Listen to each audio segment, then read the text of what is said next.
Aquí caben distintas visiones del mundo, confrontamos ideas y nos encanta el debate. Son nuestros estelares los protagonistas de los siguientes minutos, en Buena Costumbre. Estamos ya en la parte final de nuestro programa de día lunes 9 de mayo, edición que es la 497 de Buena Costumbre, junto a María Paz Charpentier, abogada de la Fundación Liberal Reformista. Muy buenos días, María Paz, ¿cómo estás tú? Muy buenos días, Álvaro. Aprovecho de saludar a los panelistas y también a todas las madres, que el día de ayer fue su día. Así que como este día es un día importante, más vale la pena recordarlo el día de hoy. Bueno, aquí tenemos una mamá a mi siniestra, pues está claro. María José Benavente. Así es. María José, feliz día. Claro, pues, en ella, ¿cómo se llama? Reflejamos a todas las mamás que están en sintonía a esta hora. Muchas gracias. Y estamos con Javier Sandoval, consejero regional, militante del partido Igualdad. ¿Cómo estás, Javier? Muy buenos días. Hola, muy buenos días, Álvaro, mamá María José, Paz Charpentier, gusto de compartir este lunes de inicio de semana con ustedes. Oye, lunes de inicio de semana, Javier Paz, que ha comenzado con una nueva toma de la ruta 160. Sí. A la altura de Oxiquim, kilómetro 16-17, ha amanecido tomada nuevamente el camino con una vía habilitada en ambos sentidos. Hay una congestión realmente brutal a esta hora, en esta que es una de las rutas más transitadas del país, si no la más transitada. Entonces uno se pregunta, ¿quién está detrás de todo esto? ¿Qué es lo que se busca? Porque el fin de semana se llegó a un acuerdo, María José, entre el subsecretario del Interior y los movilizados. Y las asociaciones de subcontratistas, o de contratistas, forestales. Sí. Algunos quedaron abajo también de ese acuerdo, que fueron los que principalmente estaban tomando la zona de Duqueco, que ellos pertenecían a los gremios forestales, pero transportistas principalmente. Ellos también se adhirieron a este acuerdo. Se habían quedado abajo, adhirieron. Pero ahora, de nuevo, el día lunes, ¿verdad? Tenemos la ruta 160 con movilización, con paralización de camioneros. Hay descolgados de este acuerdo. ¿Por qué? Es lo que vamos a analizar el día de hoy. ¿Y cuál es su opinión política también al respecto de esta salida política del gobierno de los estados intermedios? ¿No creen que esto sea suficiente? Javier. Bueno, creo que hay un esfuerzo por avanzar en términos del diálogo en distintas direcciones y por supuesto también con los grupos, en este caso organizados a nivel gremial, que son los camioneros. Yo creo que ahí hay que profundizar esa línea, pero también es importante que se genere un marco mayor donde se pueda dar estabilidad y permanencia a los acuerdos que se puedan ir tomando con un gremio en particular. Me parece valioso que se haya avanzado parcialmente en esto, de que haya ya algunos gremios de camioneros que estén allanados al acuerdo con el gobierno y que se pueda avanzar de manera conjunta, y espero que eso vaya también irradiando y ayudando a que los que todavía no lo hacen puedan avanzar en la misma dirección. Yo tengo una pregunta para ti, Javier, y después la misma pregunta para Paz. Son dos preguntas. La primera: hay quienes sostienen, y basta con darse una vueltecita por el distrito Twitter y otros, hay quienes sostienen que se trata de un intento desestabilizador del gobierno, este frenesí de tomas que han ocurrido en los últimos días. Primera pregunta, ¿crees tú que hay la misma para ambos? Y en segundo lugar, si fueran parlamentarios, ¿ustedes votarían favorable o en contra de esta reforma constitucional para establecer los estados intermedios? Empecemos con Paz, pues después volvemos con Javier.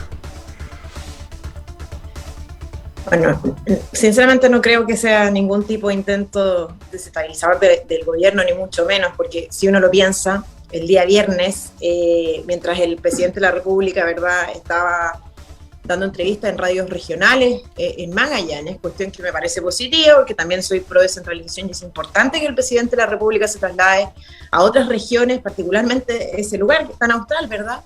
da un poco de rabia. Porque resulta que aquí en la región del Biobío nosotros tenemos la embarrada, ¿verdad? O sea, tenemos paro de camioneros, la ENAP había detenido sus operaciones, digamos, o sea, la verdad es que teníamos la crema. Sin embargo, Giorgio Jackson estaba en los matinales, hablando puras tonteras, ¿verdad? El presidente de la República andaba en las regiones como se hace habitualmente cuando existen problemas en el gobierno. Cuando le están dando mucho al gobierno, entonces los presidentes de la República se van a las regiones como para, de alguna manera, levantar una cortina de humo.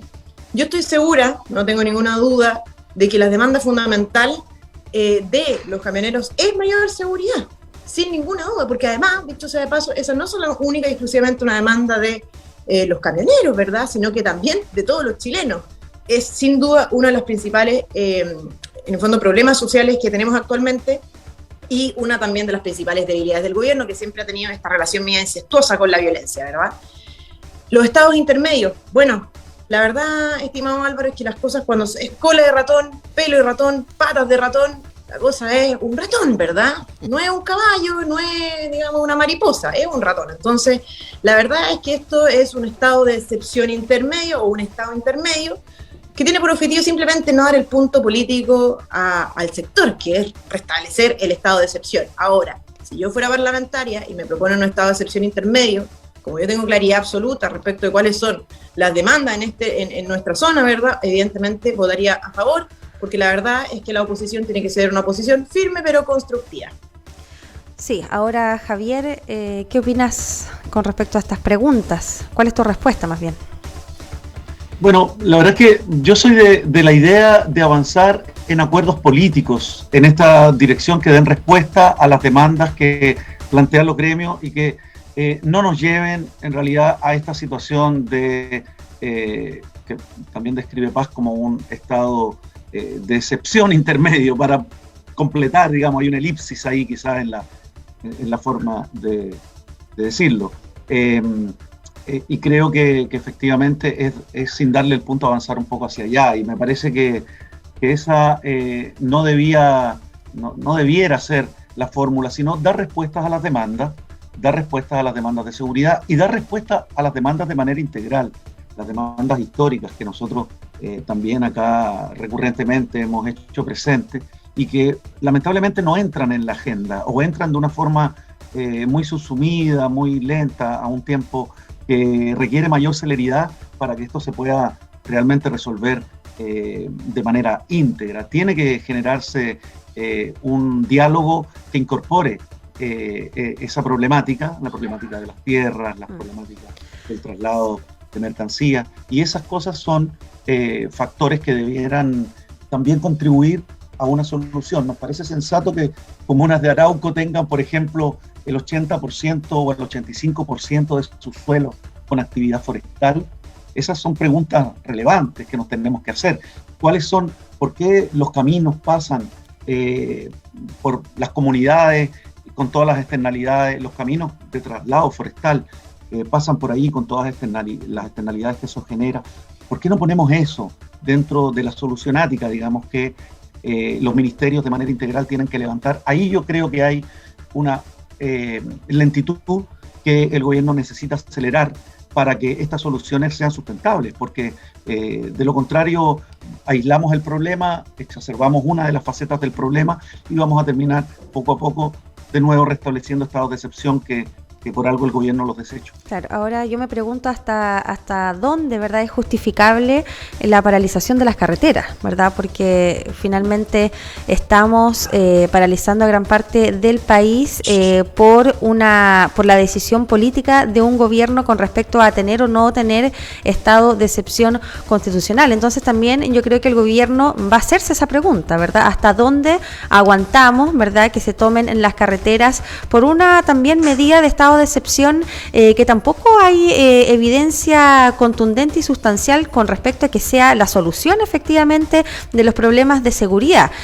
Por lo tanto, podríamos ver posiblemente una salida política con estos descolgados en particular que se resuelvan en querellas, ya como pasó en el norte. Eso lo vamos a ver también, yo creo, durante esta tarde, durante mañana, cómo se va a resolver específicamente a estos descolgados que están tomando ahí la carretera de la ruta 160. Ahora, con respecto a ENAP, que vuelvo a la pregunta, a la segunda pregunta que hacía Álvaro, con respecto a estas teorías, del cual yo también formé parte en Twitter, de esta conexión de ciertas cosas que ocurrieron en muy poco tiempo, ¿verdad? Que suena un poco conspiranoico, pero sí tienen asidero en algunas personas con respecto a una tendencia desestabilizadora al gobierno con respecto, por un lado, lo que pasa con ENAP, ¿verdad? Que es algo distinto, es una demanda que tienen algunos subcontratistas, ¿verdad? Que quieren negociar ahora, no en el mes de agosto, entregaron un petitorio, hay una mesa que se tiene que formar, que todavía no se conforma, ¿verdad?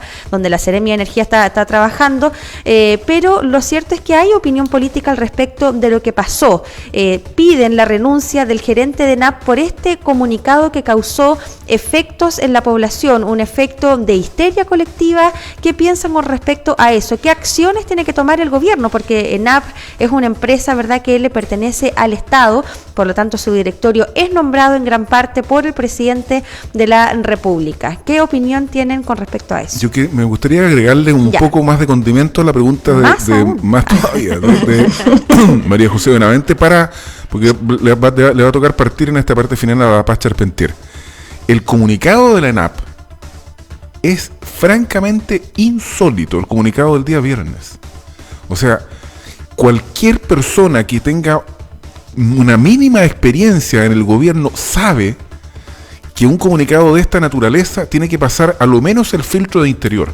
No se puede emitir un comunicado en donde además hay múltiples testimonios que sostienen que era inverosímil, que no era verídico, que el petróleo se iba a acabar, que el combustible se iba a acabar en 5 días, que alerte de un desabastecimiento. Esto naturalmente produjo pánico. Y produjo desabastecimiento, pero por la acción de las personas. Pues se acabó la benzina porque la gente se volcó a los servicentros. Claro, de un modo acaparador. Exactamente. Claro. Entonces, yo creo que aquí hay una intención política detrás de este comunicado de ENAP. A mí no me cabe ninguna duda, porque no se explica de otra forma.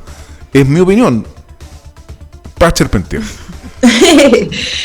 Primero que todo, una pequeña complemento a lo que señalaba María José hace un rato respecto de la Ley de Seguridad Interior del Estado, respecto de los camioneros que actualmente se encuentran protestando en las distintas rutas.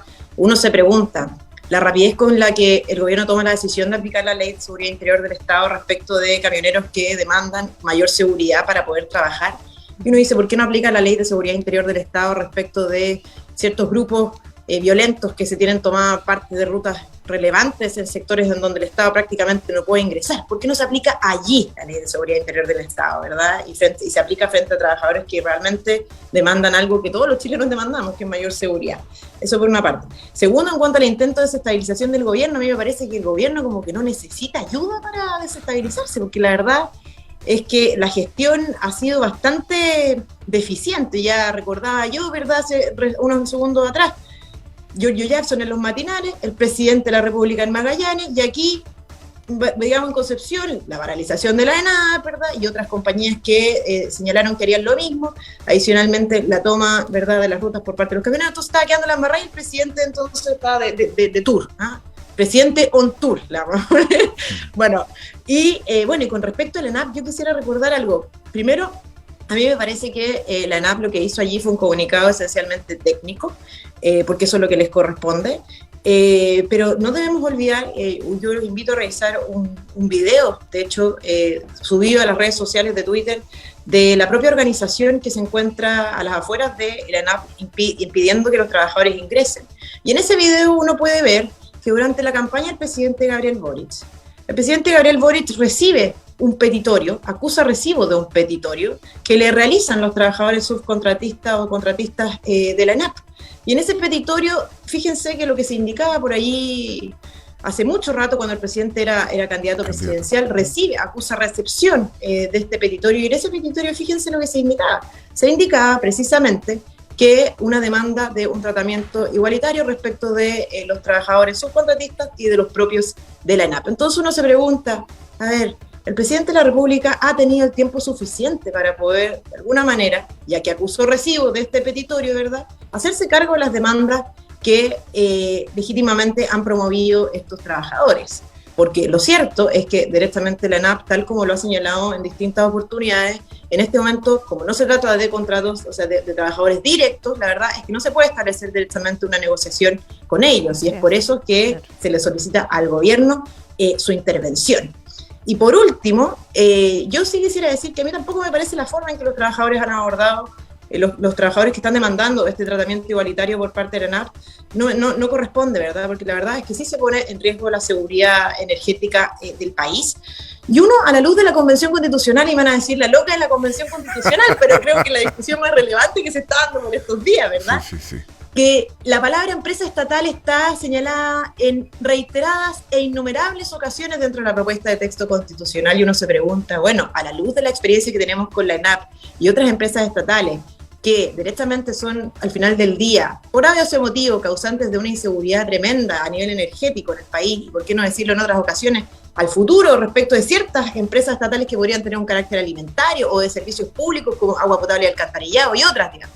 ¿Realmente en Chile vamos a permitir el florecimiento de miles y miles de empresas estatales a través de la propuesta de nuevo texto constitucional? Entonces, a la luz de estos hechos, yo creo que las personas las invito a cuestionarse respecto a si realmente queremos que Chile se llene de empresas estatales o no, estimado Álvaro.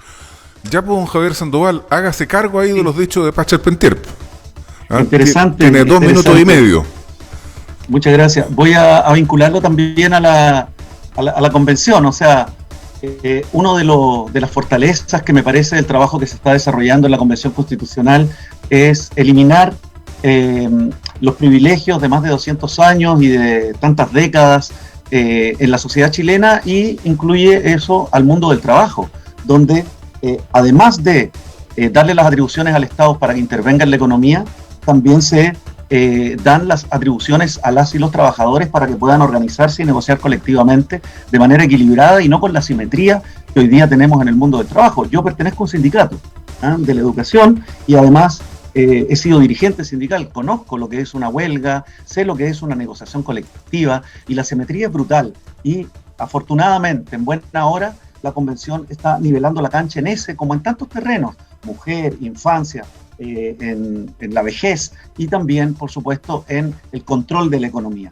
Y eso me parece que es un avance, porque justamente lo que están poniendo los trabajadores del ENAP en este caso en cuestión es la capacidad que tienen contractual de equilibrar sus derechos con respecto a la brecha que hay con los que son de planta. Y eso es un tema histórico que abarca al mundo privado y público, porque el mundo público, recordemos, importó las condiciones laborales del neoliberalismo finalmente, la precariedad, la subcontratación, al punto de que no hay manera de llegar a la empresa que tiene la licitación original, y eso repercute en la precariedad. Entonces, por eso tiene que tomar medidas ante la empresa propiamente tal, y aquí hago el otro punto, que es que la empresa ENAP, si bien es estatal, está dirigida por un directorio, por una conducción que viene del gobierno anterior, y me parece que por lo tanto lo que hay que poner en la mesa, junto con las otras medidas que aquí Paz cuestiona, es la composición de ese directorio y de esos ejecutivos, que a partir de una movilización legítima de trabajadores y trabajadoras